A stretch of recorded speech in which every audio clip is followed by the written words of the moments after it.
Oyagala omukolo gw'ogwenjawulo gubeere n'ebijjukize mu nnyumba yo? Kankwanjulire ba King Montage Photo Studio. Ffe bakafulu mu kkuba ebifaananyi n'okukola video. Olina wedding, birthday party, kukyala, nika, baby shower, photoshoot oba music shoot na buli kimu kyonna ky'oyagala. Ffe tusobola okuwa ebijjukize ebirungi eri ebirooto byo. Ate nno mwana wattu kusintiiza omuntu wa bulijjo. Tusange Bannankulabe ku Bitaala, ku Prime Tower, Level 3, Room D04. Okumanya ebisingawo, tukubire ku nnamba zino: Note 7 Note 2, emu Note 4, emu 25, oba Note 755, 31, 731, oba Note 777, Note 23, nnya Note 5. King Montage Photo Studio. Ffe tusobola okuwa ebijjukize ebirungi. Ate nno mwana wattu kusintiiza omuntu wa bulijjo.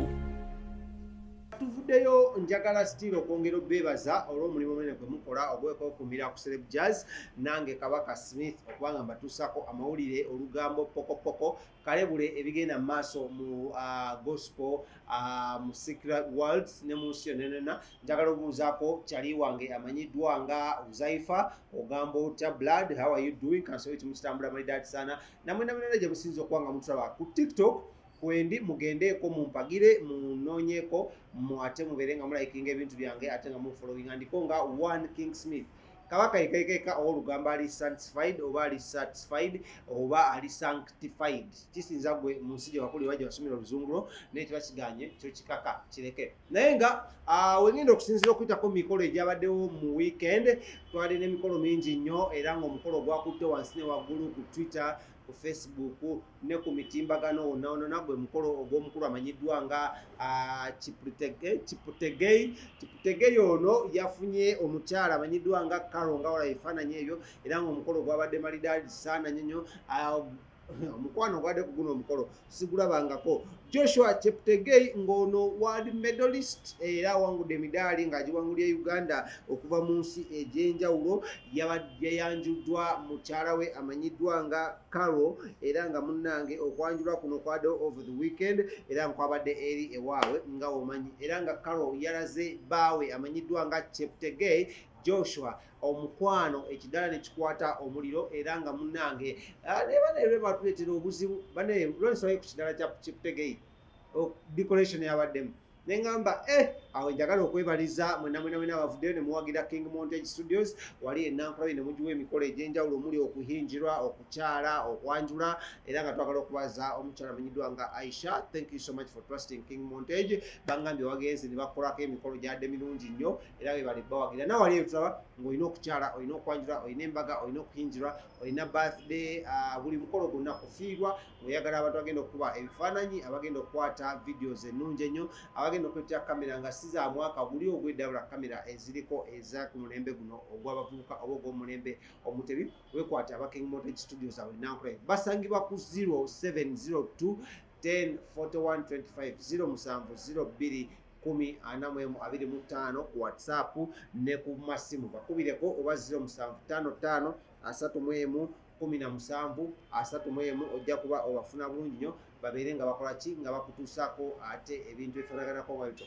naye nga otuvuddewo tweyongeddeyo speed ya waggulu nnyo nga bwe nkugambye muno Cheptegei Joshua world medalist era ng'ono munnange awangudde emidaali mingi nnyo oluvannyuma lw'okuvaayo n'abeera nga yeyanjuddwa mukyala we amanyiddwa nga Karo ono yavuddeyo ne beeraga amapenzi omukwano ogw'ekimmemete ogwadde omulungi ennyo wabula sekyokka Cheptegei seekayika yakoze omukolo guno omwaka I think gwa bannamawulire twalaba Sharita Mutawe twalaba Raymond Mujuni twalaba kyali wange amanyiddwa nga okwenbs omwitani Lawrence Kanale Mugume naye yakola omukolo bangi wabula n'omukulu amanyiddwa nga Frank Walusimbi ng'ono akusomedde amawulire almost 10 years plus wali ku TV emanyiddwa nga NTV naye yavuddeyo n'abeera ng'akola omukolo gwe ogw'okwanjula era nga munnange naye yayanjuddwa long time girlfriend era nga munnange yabadde glitz and glamour wali mu maka gaabwe ate amaka ga mukyala we. Omukolo guno gwabaddeko abakungu bangi nnyo okuva mu media houses ez'enjawulo era kwabaddeko n'abakulu bangi nnyo b'abakungu bannyo okuva mu bitongole by'enjawulo n'emikutu egy'enjawulo era nga kuno tekwabuzeeko ba ministers tekwabuzeeko ba honorables ab'enjawulo tekwabuzeeko ba ambassadors ab'enjawulo tekwabuzeeko kwegamba buli muntu gw'omanyi muno dignitary ate nga baddewo ku media houses yonna n'abantu okuva media houses ez'enjawulo. Kijagala okwebaza ku bantu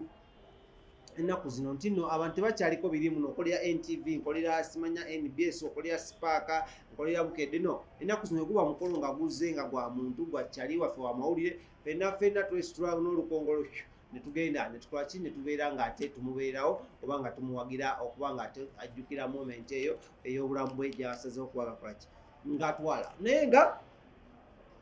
nga tuvudde emikolo egyo nga wenkugambye muno gyabaddewo mingi ddala era saawokawokawokka wabadde omukolo mulala ogwaddewo I think omunene gwabadde gw'omusumba omu gwe sijja kwatuukiriza amannya nota nti nga tumaze okukonfaminga naye omukolo gwe gwabaddewo over the weekend tujja kuba tujja tubabuulire yabaddaani era ddala kituufu ki ekyabaddewo ku mukolo ogwo n'obuvuyo bwabaddewo ne katemba yalabikeddeko ku mukolo ogwo kyesaagala weerabire abatuteekamu ssente si balala bebanafu ba King Montage Studios wano ku Prime Tower ku kizimbe kyekiri ku bitaala otuuka ku bitaala bwe tujjako ekizimbe ekinene ekiriko abakyala abalungi ababiri awo wennyininyini oba oyingira mu ekyo ekizimbe wasobola Equity Bank kuliko Chicken Tonight yingira mu ekyo ekizimbe yambuka waggulu ku madaala level 3 ojja okuba nga okola ki ng'obasanga amanya Ezekiel Smith katutulemu ku katono nnyo tulaye ku bifaananyi bya Kiputegeyi oba Joshua Kiputegeyi ne mwana mulenzi amanyiddwa nga Frank Walusimbi bwe tukoma tugende mu maaso namawulire amalala mangi nnyo tovaawo njagala obabuuzaako kwa mulundi gwo ogusoose okuba nga otulaba wano ku Celeb Jazz. Thank you so very much for watching us. Era njagala okwebazaako ensuso ogamba kyokola omulimu gwokola gwa ttendo nnyo era tugusiima era nga twagala ogamba weebale nnyo weebale muno nga Abakenya and Tanzanians tumeshukuru sana. Thank you so much for always watching and following up our daily programs wano nnyini ku Celeb Jazz. Eyo nga tuvuddeyo omukulembeze w'eggwanga yavaayo emabegaawo n'ayogera ku ky'okugulawo eggwanga lino in early January 2021 era nga yavaayo n'atugamba muno bwana bwakugulawo tagenda kufaayo oba tumaze okwegemesa oba nedda wabula yatugamba tetumunenyanga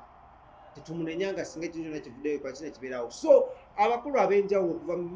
mu bitundu eby'enjawulo bavuddeyo ne bayogera ku nsonga zino era nga kyazuddeyo ne kizuuka muno Uganda yokka according to UNICEF eyakamala ebbanga eddene nnyo ng'egaddewo amasomero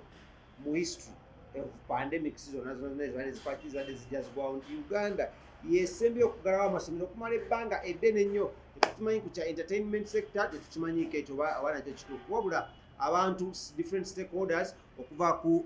mu entertainment sector bavudde ne boogera ku nsonga eno engeri gye tugenda mu festive season nga bagamba era nga beegayirira omukulu amanyiddwa nga President Yoweri Kaguta Museveni aveeyo agulewo Amabaara n'ebifo ebisanyukirwamu n'ebinywero okusobola muno asobola okuba nga abantu beekolera akasente mu festive season eno kubanga abantu bakola ssente zaabwe okuva omwaka gutandika naye guba gugwako abasinga baba bagenda mu byalo abasinga baba bajja Kampala abasinga baba bateekayo ebivulu abasinga baba baagala kusanyukamu nakulya ku ssente zaabwe ngae baba bakoze ki ngae baba bazikoze. So n'olw'ensonga eyo abantu ab'enjawulo bavuddeyo ne bayogera ku nsonga zino era nga bano tekwabuzeeko omukulu amanyiddwa nga BebeCool yavuddeyo n'asaba President Yoweri Kaguta Museveni okugulawo Amabaara mu December n'agamba muno asaba busabi tamanyi omukulembeze w'eggwanga n'amuwuliriza naye yavuddeyo n'asaba n'agamba muno mu buli mbeera yonna omukulembeze w'eggwanga amusaba abeere nga agulawo. Lwaki yavuddeyo n'agamba kino? Yavuddeyo n'agamba kino kubanga yagambye muno nabo bennyini abayimbi badde tebayimba bamisinga stage bamisinga abantu baabwe kyokka ajja kuba awadde abantu ebintu by'okukola. First of all abavuzi ba boda ajja kuba basobola okuvuga abantu bafune kasente, abategesi b'evvu bajja kuba bakola, abatimba ebipande, aba airtime n'ab'omwenge kugamba economy ennene ejja kuba nga ekuze ejja kuba nga eguddwawo. So n'avulayo n'amwegayirira mu kwegayirira okw'ensuso n'amugamba at least ayambe kino kibeere nga kiggwa kubanga eggwanga lino lya Uganda ebintu bino eby'amasanyu byemployinga over abantu 6 million people beemployinga. So yavudde naga abantu bano n'abasinga bakyatudde wakampaka nakati abamu ku bo beeyingira obulimu obulala omuli okuba bulooka omuli okubeera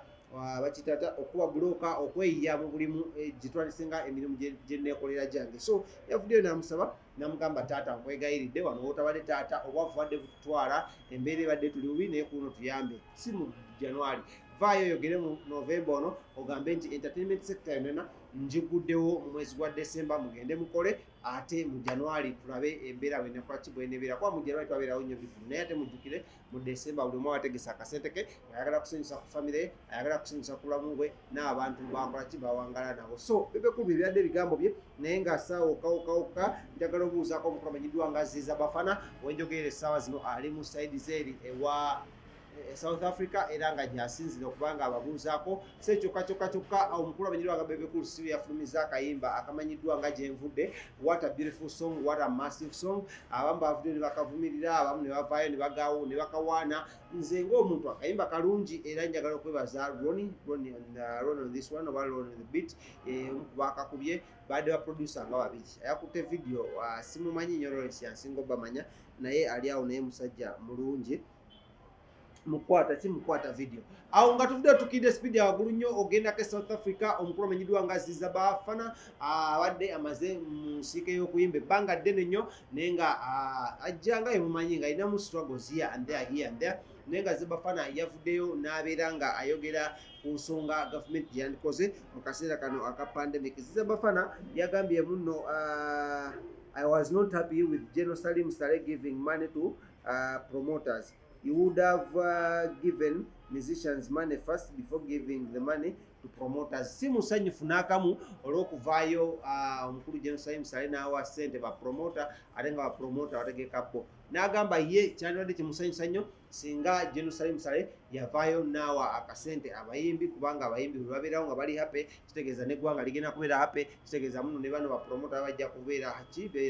happy. Naye nga kyemamanya muno entertainment sector yakyuseemu katono wano mu ggwanga lya Uganda olw'okuvaayo abantu babaninga shows ezimu era nga basinga kyemmanyi mmwe mutulabirako online era nga ensonga lwaki mmwe mukyaliko. Naye nga byebyo munnange ebyavudde wa Ziza Bafana saidi zeeri era ng'ono munnange yagambye yongeddeko n'agamba muno Government of Uganda should set clear guidelines protecting people from who will be enjoying in bars and other entertainment places. He says they are really good, they really need to open because bars and concerts contribute a lot on the Ugandan economy. So bw'atyo omukulu Ziza Bafana abasinga mumanyi nga Ziza Bafana bwe yavuddeyo n'akulira naye gavumenti omulanga mu ngeri ye okwongera okugatta eddoboozi kwabona n'abavuddeyo ne bayogera ku nsonga z'okubanga gavumenti eggulawo economy yaffe naddala sectors nekyabulayo omuli ey'amabaala eya entertainment sector okulabamu nate buli omu eyeyongera mu maaso. Amanya nze King Smith abateekamu sente sibala banafa King Montage Studios awe nankulayo ku bitaala beeyungeko beekwateko ku 0702104425 bajja kuba kutuusaako services zaabwe ennungi bajja kuba bawagira bulungi bajja kuba nabo bakikolera mu magezi. Kale katukolagana olunaku olunaddako musibe bulungi mwera.